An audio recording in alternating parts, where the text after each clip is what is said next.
The United States of America is known to be one of the best countries in the world. It is ranked first in both economy and military. It is also ranked fourth in technology. However, another thing that it is ranked very high on is gun violence. The United States is ranked number 1 among high-income nations for gun-related deaths. It's a statistic that casts a shadow over all of the achievements that the U.S. had worked so hard for.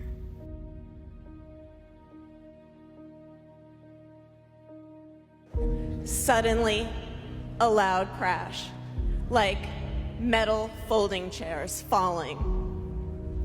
154 gunshots blaring. The rate of gun violence in America is having an overall increase over the past 10 years. In 2023, 18,854 people died by firearms in the United States, an average of one death every 30 minutes. The rate of deaths and injuries of school shootings has also increased within the past 10 years. Between 2021 and 2022, school shootings increased by 124%. Even though gun violence is a big issue in our country and has been reported throughout the U.S., people have many misconceptions about them. One big misconception on gun violence is that people believe it has a deep relation with mental illness.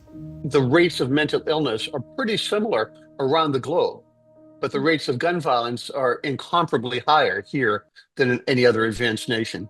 So on a population level, mental illness isn't responsible for our excessive amount of gun violence.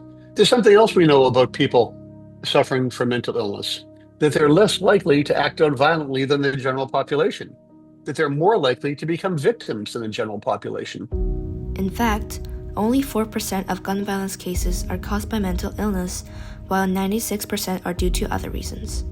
Those with mental illnesses are more likely to be victims of gun violence rather than perpetrators. Making sure folks have health care and all that, but I want to be very careful. This idea of stigmatizing mental health, just because you have a mental health issue doesn't mean you're violent. And I think what we end up doing is we start looking for a scapegoat. Sometimes it just is the guns. It's just the guns, and there are things that you can do about it.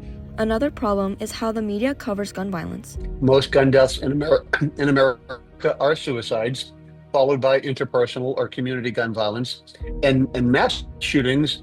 And with respect to all of the victims, of course, but mass shootings represent only about 1% of the actual number of shooting victims in the U.S., and obviously is massively overrepresented in the news coverage. And another one of our studies looked into basically the disease burden from the public health perspective. We take a public health approach to gun violence reporting, and it showed that the news misrepresents who's getting shot, that the news overreports the percentage of, or the proportion, I guess, of women and children and police officers and mass shooting victims. In the rush to report breaking news, the complexities of gun violence are often oversimplified. So the firearm death rate of children, so those 17 and younger, has doubled over the past decade. So some of this increase has been due to an increase in suicide, but there's been a larger increase in the rate of firearm deaths due to an increase in homicide victimization. News reports often do not address the larger systemic issues such as easy access to firearms and lack of regulation. The United States has several laws and policies for gun regulation. Red flag laws, for instance, allows authorities to temporarily remove guns from individuals deemed a risk to themselves or others. However, they are not enough to stop the sacrifices of innocent lives. Recently, there have been many cases dealing with ghost guns. Companies sell the necessary parts on the internet, and anyone can order them. I think everyone in this space would agree that ghost guns are an increasingly troublesome concern for everybody. And what they make are little jigs with a piece of plastic in it, and the jig kind of closes, and it's very simple. It takes maybe an hour, and you don't need to have any gunsmithing or real talent to do it. You can turn this hunk of plastic. It's very, very creatively designed. And then you have an operating receiver. So that's the bottom part of the gun.